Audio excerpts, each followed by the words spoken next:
What's up guys, Streaking Canadian here, and today I'm bringing you a nice new video of a new game, and it's called Minimum. In this game I go 20-2, so not much death on my side. Luckily I got you guys a nice little game. It came out the other day and I've just been playing it since. A few hours here and there. It's super fun. It's a third-person shooter with a really funky style, because it's like a mix of Minecraft, I guess you could say. Every time you kill a guy, as you can see, the guys are like block men, and it's kind of glitching out a bit because people are joining and shit like that. Don't mind that, the game it's brand new, it's got some bugs to fix, but as you can see, we're little block men just shooting the shit out of each other. And what's super cool is every time I kill somebody, or someone kills me, or any death occurs, your blocks fall to pieces and fall to the ground. And what you do with those blocks is you can buy yourself armor. So you can buy yourself a helmet, a chest plate, and some legs. And what those do is those are like upgrades to your guy. So like the helmet I'm rocking right now is the destruction helmet, if I'm not mistaken, or the demolition helmet. And what that does is it gives my grenades 5% boost in damage. So it's super sweet. And as you see there, I'm trying to pick up some crystals. And what the crystals do is every upgrade I buy, like a helmet or a chest plate, well, you can upgrade that. So what that does in principle is it boosts whatever the perk is. So like in this case, it's 5% damage to my grenade. Well, if I upgrade it, well, it goes up to 10%. And if I upgrade it again, it goes up to 15%. And every upgrade costs, let's say, I don't know off by heart, I'm just gonna spitball here, but let's say 2 crystals and 10 blocks. Every upgrade costs that.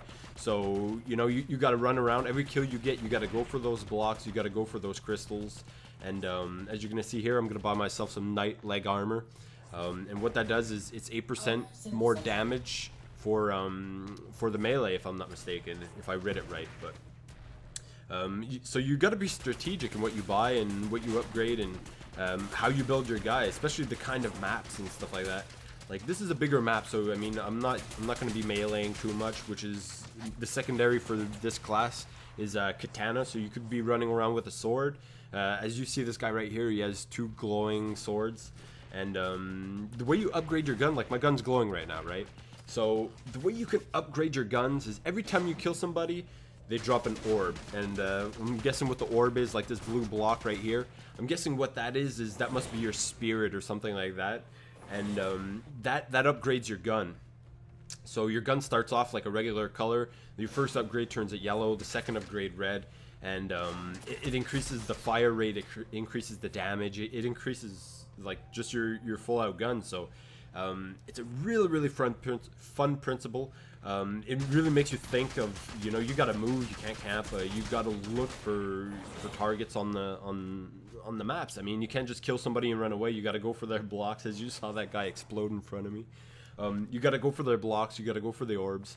If not, you're gonna get demolished. I mean, the guys are gonna have better guns, they're gonna outshoot you. It's really cool. It's like a strategy game inside of a shooter. It's really fun. It's really cool. Really think about getting it, guys. If you have a PC, it's $5 on Steam, I think, up to the 17th, and then it goes up to $10. I mean, even $10 isn't the most expensive game, but for $5, I saw it, I jumped on it, I'm like, you know, I'll give it a shot. I don't know how good it'll be. It's super worth it. But back to the game, okay? So every class and every gun, well, not every class, but every gun has its own secondary ability. So right now I'm using the SMG, and what it is, the secondary for this gun is a 3-round burst. So if you see someone far away, instead of spraying all crooked ass and half-assed and missing most of your shots, you can burst fire. So it's pretty useful for distance, but most of the time I'm rushing up to people anyways, so I don't use it too much. But as you saw right there, the guy with the katana, what he can do is he can kind of teleport.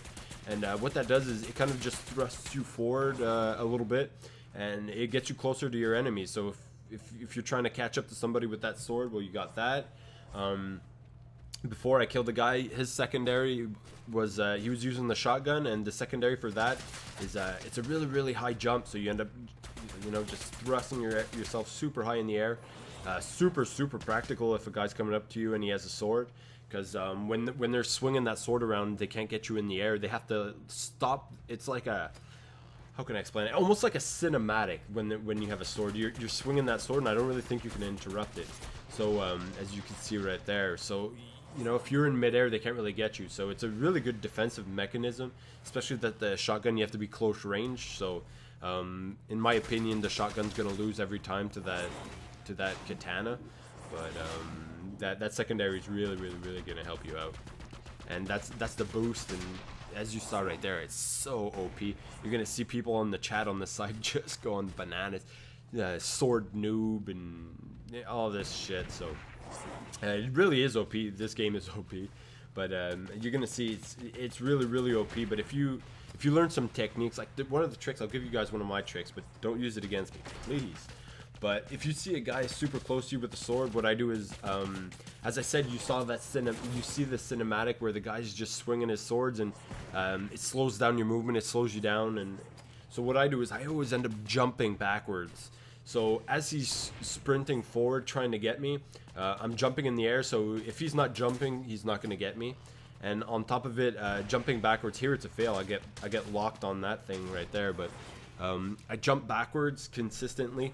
As soon as I land, I bounce right back up. So, you know, most of the time they're swinging under me, and if he's locked into that cinematic, he's not going to get me. So it's really fun, really cool. You guys, I'm not going to give you all my tricks. I mean, I'll let you guys learn them on the fly, right? But it's really cool. It's refreshing. I mean, lately I've been getting bored. I've been playing some Black Ops 2. It's getting old a little bit, and I didn't know what to play. You know, I'm really excited for the new Call of Duty. I'm excited for some new games, but in the meanwhile, I think I'm gonna be plugging away on this. It's so fun. Right here, I threw a nade at my teammate's turret, and they even deduct points off you. It's so funny, but so cool. Hopefully you guys enjoyed this gameplay. I'm gonna throw some new games at you, probably a few more games to this, because it's so enjoyable. I mean, I don't get mad at this game. I don't think you can get mad. It's really fast paced. It's really funky. It's really stupid. It's really fun. And go check it out on Steam. $5, really worth it, guys. Take care and enjoy it, guys.